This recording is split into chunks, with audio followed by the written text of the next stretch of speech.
So now, without further ado, it is my pleasure to introduce today's first speaker, Dan Delaney, Senior Research Director with Ipsos's User Experience team.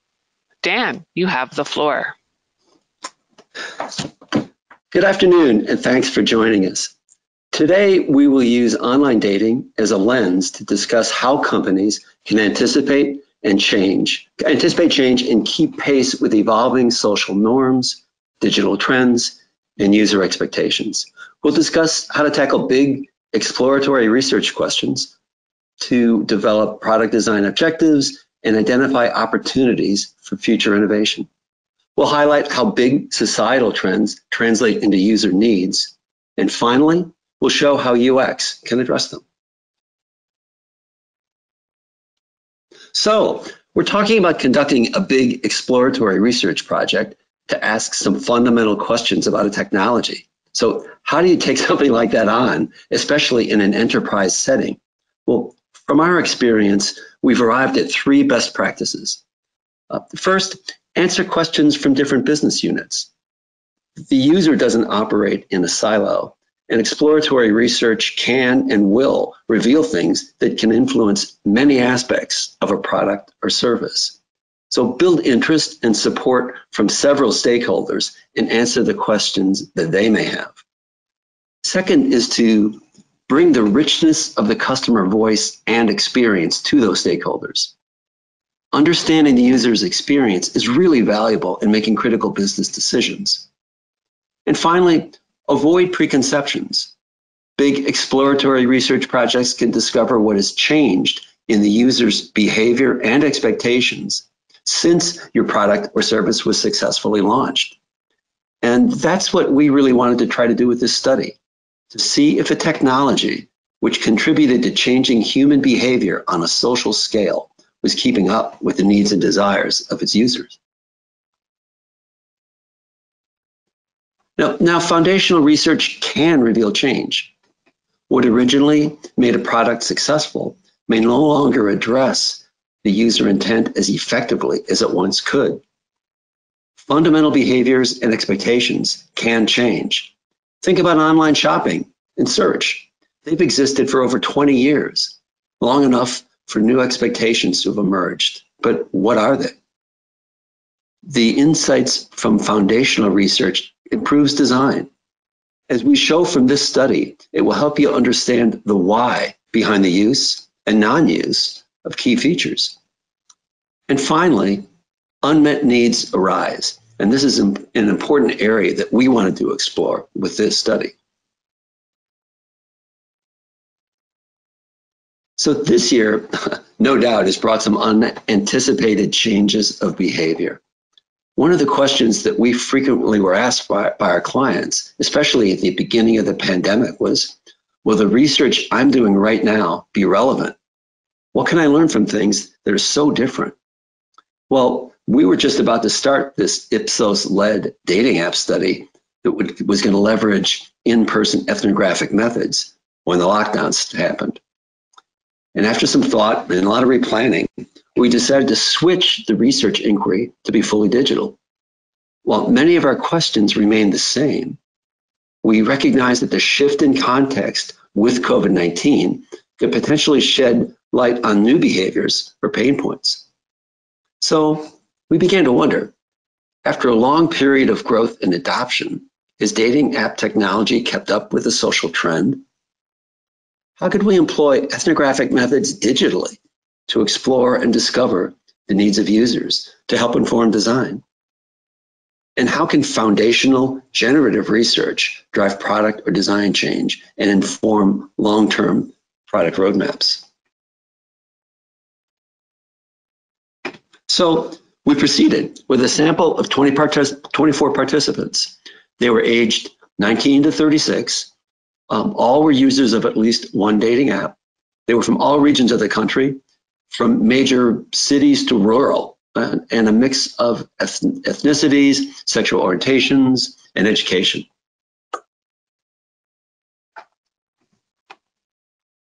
And what we found was that COVID actually magnified wants, needs, and pain points that were already there. in doing research during COVID helped us identify opportunities that might not have been obvious in, quote, normal situations.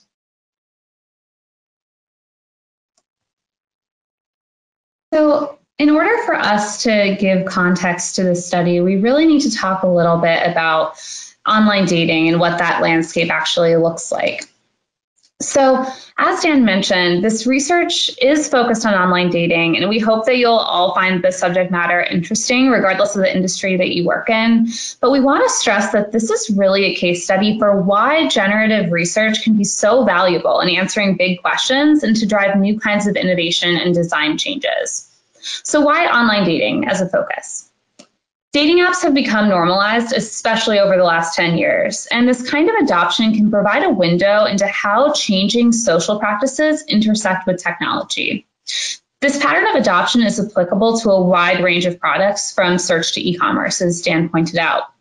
Additionally, we know that relationships with technology change depending on the social context, cultural norms, and environments. And online dating experiences were subject to many interesting social and contextual changes in 2020, many of which we'll get into in this talk. Remember, all of our participants were still in lockdown while this research took place, so that's really important to kind of remember throughout as we present. But what do we mean by normalized? Let's first look at the timeline of online dating apps and websites as they've occurred over the last 30 years. We're not going to throw it all the way back to the era of personal classifieds from the 60s and 70s, but it should be noted that almost suddenly it was okay to display oneself in print. So self-awareness and the desire to publicly communicate interests and potential matches really spurred what became an evolution that led to online dating apps as we know them today.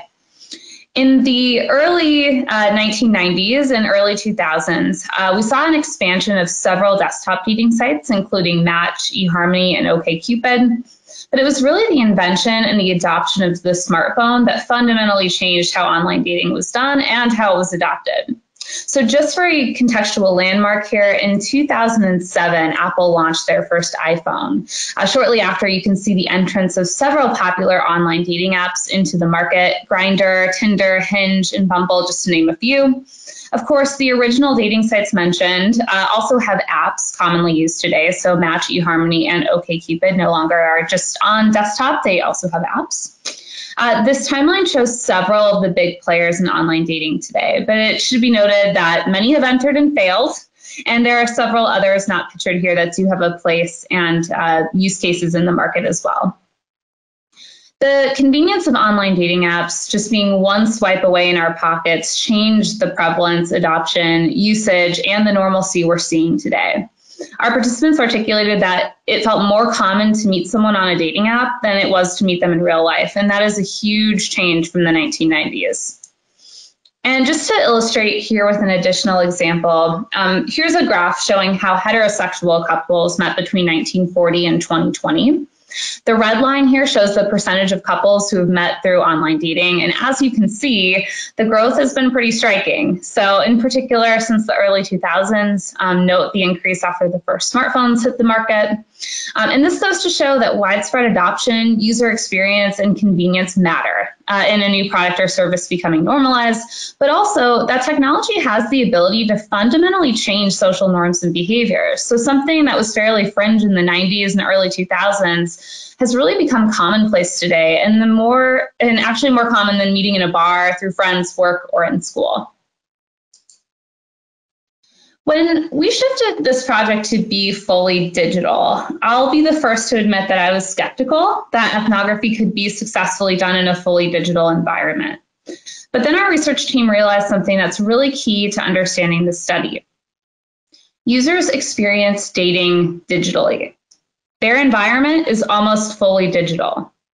So ethnography and UX in particular focuses on the context of use through participant observation, being right alongside of a participant as they're experiencing something, pain points, highs, lows, joys and delights of experiencing a technological product.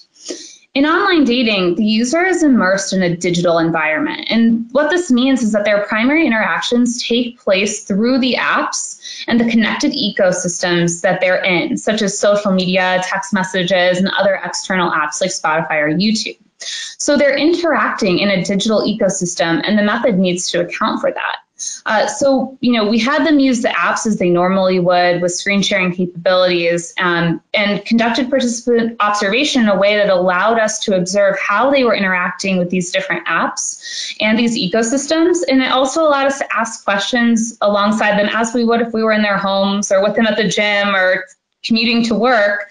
But instead of that being the context, we really took the opportunity to look at the digital environment as context. And that is how we really unveiled some frustrations and delights in the experience that might have gone unnoticed. So, as I mentioned, participant observation occurs in that digital environment rather than the physical, and thus on what the experience is like for the user within the digital context of use.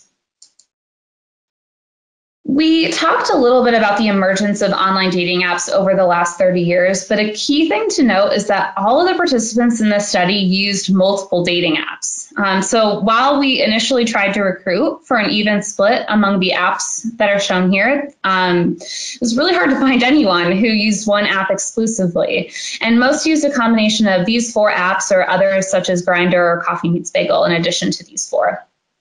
Thus, the digital environment that users are immersed in includes 2 or more online dating apps at a time. We're going to talk a little bit more about this later, but users are really afraid of missing out on suitable matches, and being loyal to one app makes users feel as though they might miss a potential match that preferred using a different app. So, in other words, the technology itself shouldn't be a limiting factor in who your pool of eligibles is. Dating is an incredibly high stakes activity, even if it's for a casual encounter. And the more information and tools at your disposal, the better your experience becomes, regardless of if you're, doing casual dating or looking for something more serious. Looking at the 4 core apps that were included in this research, OkCupid, Bumble, Tinder, and Hinge, we can see that there are unique features to each. So OkCupid was an early entrant that started with a website, as we pointed out during the timeline. It has one of the most extensive questionnaires for specific detailed criteria, and users are able to see a percentage match based on this questionnaire that they fill out and that their potential matches fill out. Bumble's uniqueness really comes from women initiating or making the first move. This is noted by many to be a progressive take on online dating and removes some of the negative experiences that women have with men messaging first. However, it's also viewed as more work for women in many cases. And it should also be noted that the LGBTQ experience, either person can initiate the conversation, and this can cause some difficulty in knowing who actually should be the first to initiate because of the platform's specific mission. Tinder has super easy onboarding. The profile setup is very simple. It's very easy to import photos and information about yourself. And the swipe interactions are described as really light compared to other apps. This design has led to the perception of the platform being more for casual hookups, although certainly not exclusively. There are a lot of users on this platform and a lot of options, a lot of fish in the sea can either be a good or a bad thing. We'll talk a little bit more about that later. Hinge is actually seen as an app for serious relationships, more so than the others in terms of user perception, but it's lighter than a platform like OkCupid or Match.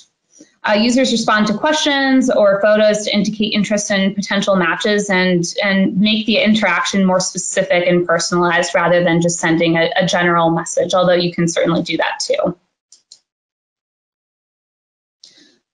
So is there anything about this user experience that's a unique selling point when looking at these 4 different apps? Each app has a similar gamified interaction.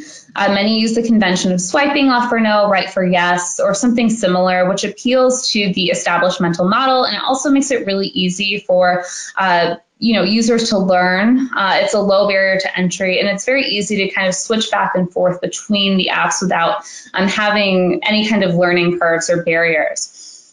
Interestingly, participants perceive the pool of potential matches to be similar on each site. So one of our hypotheses going in is that maybe the reason that our participants had multiple apps was really to see if there were multiple different crowds or different kinds of user segments on each of the apps. And this was not the case, with the exception of Grindr, which was articulated as an LGBTQ friendly and also frequently a hookup oriented type app. So as mentioned, participants easily switch between the apps and all help them meet a variety of other users. None seem to be better than another for finding long-term relationships. So, we mentioned that Tinder, for example, has a perception of being for shorter-term engagements, but actually quite a few of our participants had experienced either long-term relationships or potential for long-term relationships on that platform as well.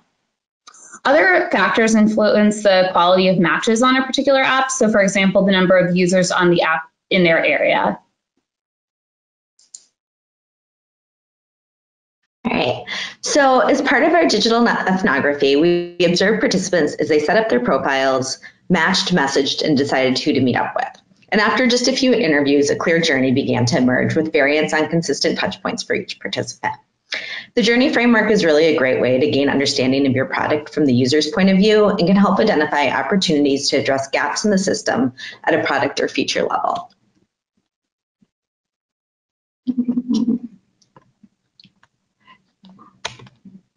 Okay, so one of the key components to a good journey map is understanding users' needs at each step. And as you can imagine, a combination of rational and emotional needs drive dating app behavior. As we saw, rational criteria for a good match could be quite logical, things like interests, education level, or even political leanings. Values were another, like the importance of family. And many participants were very open about wanting the perfect match. That included height, weight, and even a few wanting their match to be debt-free. But we saw that rational needs were often balanced with, or even conflicted with, emotional needs. An overarching rational and emotional conflict we observed throughout the study was between the rational sense to trust the AI and the emotional impulse to distrust it, based on the feeling that algorithms were working against you and providing you with fewer matches. At the end of the day, people wanted a bit of magic. And rational criteria could not define what everyone wanted, that sense of magic that the perfect match could provide. So the first step might be the point where the app provides the most value, providing lots of matches and helping break the ice for that first connection. Many joined dating apps because they felt like they didn't have time to meet people in real life or found it scary or awkward to approach someone new and start a conversation. The rational criteria participants wanted was all revealed in the bio and the pictures. The length, consistency, and quality of these tended to differ by app. So for example, Tinder didn't necessarily require as much information to set up a profile, so the profiles were less consistent across users. But we also saw that when participants were setting up their profiles, they tended to use the same pictures and bios across apps. And that also lended to this feeling of when you're in your app ecosystem that they're all kind of the same. There's not a lot of differentiation. We also heard a lot of complaints around things like group pictures and what women referred to as fish pics, which were pictures of guys holding fish. At this point, users don't really have a lot of skin in the game. We often observed what we were calling stockpiling behavior with matches as participants swiped right on people who looked potentially interesting, only to realize upon later inspection of their bio that the person wasn't right for them. This is a step where online dating addresses real-life fear of rejection. People often took a chance on someone who they might consider out of their league just to see if it was a match. Or they might pick someone that they felt they had a really good chance with to feel better about themselves if they matched. Actions speak louder than words. Observational research reveals the conflict between what users say and what they actually do. In this case, we saw participants report very strict criteria for their ideal match. They wanted a sense of control, but they were really not good at matching themselves. So we observed participant after participant quickly scanned profiles, stopping when a picture caught their attention. Attractiveness trumped qualifications, and the list went out the window as people showed that they were willing to negotiate. For example, one participant stated that he wanted a conservative girl in her 30s who didn't drink and liked to hike, yet he swept right on a number of younger girls hanging out on bars because they seemed interesting. So when it gets to the messaging stage, this can be fun, but it's often exhausting. People were often messaging with multiple matches at once and in various stages of in-app and off-app conversation. As one participant said, dating apps can be emotionally and mentally draining. It feels like you're having the same conversation with 10 to 15 people. That's a lot to manage, and then people may not even respond. Messaging through the app was all about identifying deal breakers before meeting in person. And whereas the app helped people break the ice, ultimately success meant getting off the app. And that could mean through direct messages on social media or text messages. This represented a key step in the relationship. Therefore, features that enabled users to stay in the app, like notifications for messaging, often fell flat. What users actually needed was a way to keep their dates organized within and across the apps. Here's another example of where understanding the emotional motivations of users can help companies develop and assess features that truly provide a benefit. So now it's time to meet in real life. And the goal here is really just to ensure the person is who they say they are and to determine if it's worth a second date. Apps might be used to show friends who people are dating, but they're really beginning to play a peripheral role here. Recognizing this, some apps are figuring out what they can do and introducing something like location sharing with friends so that you can feel safer on your date.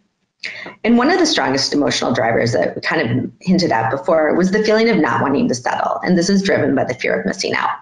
The sense of unlimited choice made participants feel like almost any choice was settling, and we observed a bit of a dating hamster wheel. Even when participants were on a date, they're still kind of on the app looking for somebody better. And as we'll talk about later, that fear of missing out can lead to burnout. So what happened during COVID? The biggest impact was the matching stage as users moved away from dense, diverse urban centers to their parents' home. We saw this emerge as a pain point, especially amongst LGBTQ or minority participants. So for example, one African-American woman living at her parents' house in rural North Carolina showed us that the nearest match that matched her ethnicity criteria was over 50 miles away. The pandemic affected behavior, but it didn't affect fundamental human interaction, and that desire for in-person communications remained. The 1 to 2 week timeline for messaging on the app before going out still applied. However, in this case, rather than date long distance, participants kind of stated that they were using this as a time to find themselves and get off the roller coaster of online dating and maybe even take a break. Participants delayed meeting, but the video chat was no substitute. So over the course of our research, we observed attitude toward COVID, social distancing, mask wearing, and politics become the new deal breakers of 2020. Some apps responded with relevant filters and other adaptations to make it easier to find the right connection here. We also saw some apps introduced, like Kinshare has a Zoom option to help people meet over the phone. And we read many articles about Zoom dates in the pandemic. Yet the participants we talked to reported back that these encounters were awkward, frustrating, and time-consuming. Those who had tried it a few times reported that they did not want to pursue it further. Even if they had a match, they tended to fizzle out without the promise of in-person meeting, because it might have been May and they wouldn't have been able to meet the person for another month. So even with online dating and Zoom, the fear of rejection remained. The phone number was really considered a big step, but it often didn't lead anywhere.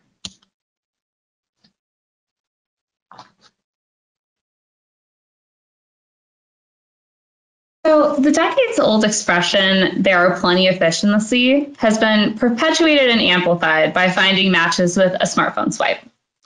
There's a perception of unlimited matches, and this is likely based on the mental model of infinite scrolling. Yet, while the volume of users may be there, participants have very specific expectations of who they want to match with.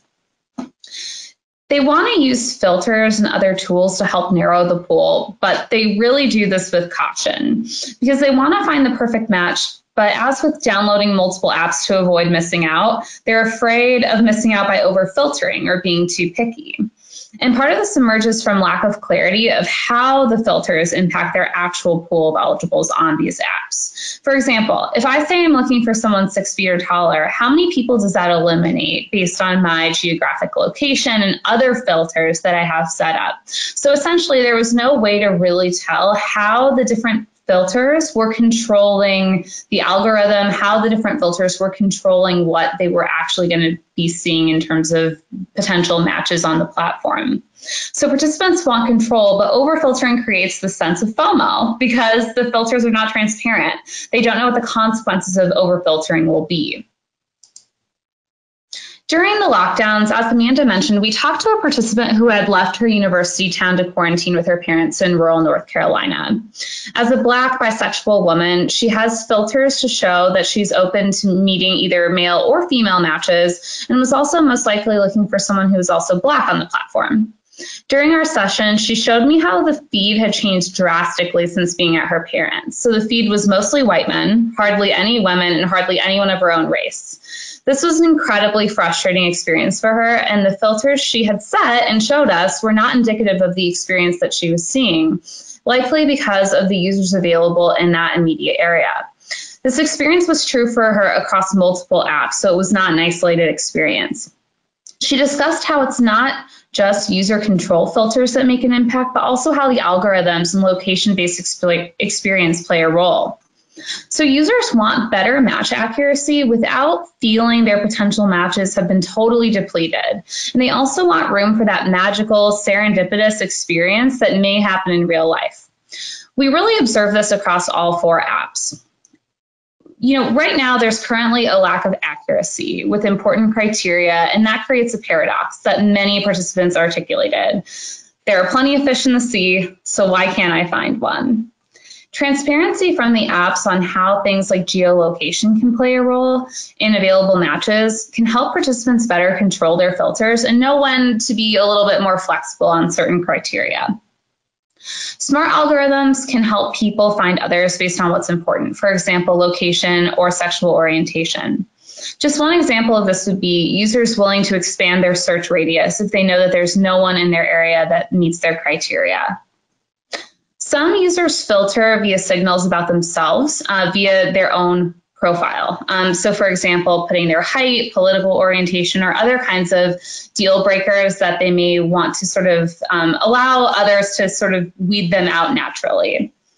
Profile information can be a key filter, and if it's never readdressed after onboarding, it could be contributing to a negative experience if it's no longer accurate. So one of the things that we saw across the board was this idea of set it and forget it. So participants would set up their profiles, upon downloading the app, maybe take some time the first couple of days to add information in the case of OkCupid or Hinge, where there are a few more features to add questions and answers or really fill out questionnaires in detail. But then after that, they kind of leave it alone. And even some of the participants we talked to who had been using the apps for 3, 4, 5, 6 years hadn't necessarily readdressed that information, hadn't really readdressed those profile pictures. And if there's no way for them to be sending these signals about themselves through what the content in their own profile, that could be potentially contributing to a difficulty finding matches on the platform. Another aspect of online dating experiences we explored was the concept of premium features. And again, this learning is not just exclusive to the dating category. Premium features are rejected for a reason, and it isn't money. The biggest issue with premium features is that the benefits are not clear, and thus they're open to speculation. So only 8% of the participants in our study had tried a premium feature, even though almost all of them were aware that they existed. And this was primarily because the benefits were not clear. And because benefits were not clear, participants were not comfortable with paying for people to like them. A few even saw it as rigged or unfair because the perception is that other people get more matches because they pay. And this learning is not specific to online dating. We know that people are willing to pay for in-app experiences, but the benefits need to be clear and easy to understand. In a social app like this, it's also incredibly important that paid features are not perceived as a way to give unfair opportunity to those willing to pay, but rather are an optional way to enhance the experience. Based on this research, it was clear that benefits needed to be based on unmet needs. By understanding the experience from the user's point of view and understanding what natural limitations exist, premium features can be set up in a way that is more appealing and feels more personal to the individual's dating quest. Some of the biggest pain points that we observed were often in connection to social demographic factors like race, sexual orientation, and location. By conducting this discovery research, we were able to better understand what these challenges look like and how the apps were experienced by user segments that may be frequently excluded from traditional usability research. While participants found workarounds or learned to accept pain points that they had to deal with in order to date, such as aspects of the algorithms, filters, profile setup, and settings, these could all have been designed in a way that was more inclusive or equitable. For example, the options included under the gender dropdown do not account for the diverse landscape of non-binary folks who are proud of their identities and frequently want to filter or flag that information for others to avoid negative interactions on these platforms. Further, transparency and acknowledging limitations when something like location-based matching, for the case of many of our rural participants, is a primary driver. That can help participants learn how to adapt their settings or criteria to create a more positive experience, and all this can be done with design. When it comes to thinking about if the technology has kept up with the social trend, the answer must be a resounding yes when you think about the numbers of adoption and usage. But when you look at experiences like LGBTQ dating, race, ethnicity, and impact on matching, cultural and religious needs, and accessibility, there's a lot of room to grow to make these experiences even more equitable. Apps that are literally changing social behavior should mirror and be a reflection of the population that's using them. Creating an equitable experience means allowing users of all kinds to have an approachable and successful dating experience regardless of their social demographic identity. While the questions of this research were big, the findings point to very specific areas for additional inquiry and design work, which is exactly what you need to craft a strategy or roadmap. We want to create magical experiences as researchers, designers, product managers, engineers. As this talk has shown, generative research can reveal what a research plan should account for. One of the biggest questions we get asked about ethnography or generative research is what can be learned by asking these big, broad questions? And how do I sell a project like this in to my stakeholders when we're not totally sure what the impact and final learnings will be? It can actually feel a little overwhelming to even be asking such big questions. But the key to remember is that without doing generative research, there's really no way to know if you're even asking the right questions or focusing on the right design elements when you get to the summative stage or get deeper into design iterations. If it's been a while since your last big discovery project, it may be time to conduct research to ensure that your product roadmap and research plans are speaking to the issues that your user base is experiencing. Because remember, change is constant and understanding your users is key. In conducting this research, we were able to unveil some key priority areas for online dating in the theoretical 2021 roadmap, and to ensure that technology continues to both keep up with and mirror the social and interaction-based needs of users. So first, algorithm matching and AI on these platforms are key to creating an intuitive and personalized experience for users on the platform. They are a logical area to keep prioritizing and continue to refine and develop over time. Secondly, there's a need to readdress user onboarding and profile curation periodically, as well as settings to make sure people don't just set it and forget it forever. Prompting users to reassess what they originally wrote, what photos they shared, getting them to take time to fill out questionnaires or answer Q&A features can really make a big difference in the quality of matches. And considering this age demographic that is heavily using online dating apps, if they haven't looked at it since they were in college 4 years ago, a lot has probably changed in their lives, and a lot about the way they're presenting themselves may no longer be accurate, and that can contribute to a negative experience on these platforms. Filter transparency is another area that can really help empower users to make decisions about their deal breaker criteria. So things like location range, what they're willing to be flexible about. For example, if there's a limited number of people for a specific criteria set within 5 miles, show the user that so they can decide on their own to increase the location range to 10 or even 20 miles, or to change that specific criteria temporarily if it's not a deal breaker. This removes some of the mystery and frustration in what can be a very negative experience for certain user segments, and it puts the power back on the user rather than on the platform and on the algorithm. Payment strategies and features are another area of opportunity for revenue and enhancing the existing experience based on user needs. For example, one paid feature idea could involve showing the user what their most clicked on photo or profile element is and help them move that photo or element up in their profile. Users of dating apps really need help in getting feedback on their profile to figure out what's working, what needs to be revamped, and what isn't getting the positive attention they deserved. So ultimately, paid features could come in and help shape these experiences and help users meet their goal of matching in a way that feels personalized and meaningful. And lastly, these apps really need to leave room for the unexpected and for the human.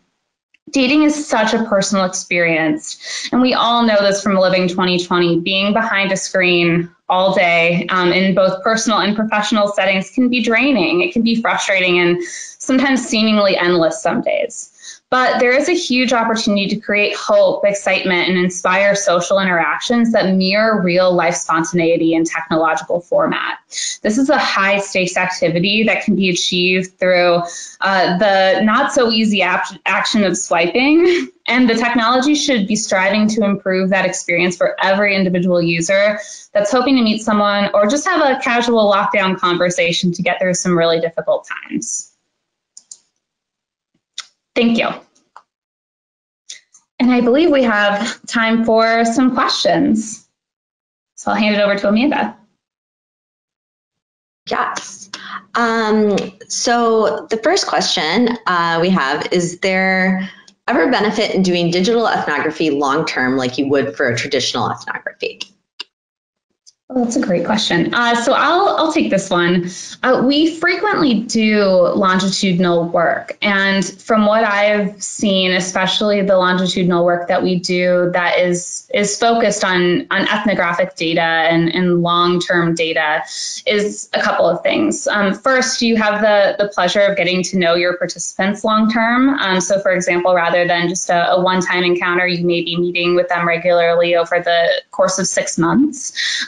Even up to a year in some cases. And you really get to see them get more comfortable with the research process. You learn a lot more about them. There's a lot more in terms of context and things going on in their lives that can help inform the research and the data that you're collecting. And I also think that a wall just comes down long term when you're getting to meet with someone repeatedly. I think that getting to get answers to questions over a long term also helps to see if there's any change in their point of view or opinion as different things happen in the world. This year in particular has been an interesting one to see how views have changed from January to October, for example. So I think that there's a lot of benefit. Certainly in order to do good ethnography, especially in UX, you don't need to invest in long term. You can certainly get good answers in the short term and doing a shorter study, but there are always benefits to getting to interview and work with the same people long term. It really all depends on the objectives that you have and what you're interested in learning and how big your questions are. Totally agree. See what else we have. This is another one. This is a good one. How do you get stakeholders to buy in for such a big formative project? This is Stan. I'll take this one. I think the key is talking to multiple stakeholders, and that whole aspect of the user not operating in a silo. I think that if there's shared involvement and also shared kind of contribution in funding it, I think that there'll be less reluctance. And often, in proposing something that's fundamental and generative, the question back might be, well, we already know that. Don't we have a lot of research that's already been done? And the answer is often like, no. That the original research is old and the things have changed. So I think the opportunity to sort of really take a look back at things that are assumed can actually open up a lot of answers and insights that can reveal how the customer, how the user has changed, and it could address several different stakeholder sort of questions or issues in different ways. I guess we can all answer this one in our own way. What did you think was what was the most surprising finding you had from the research?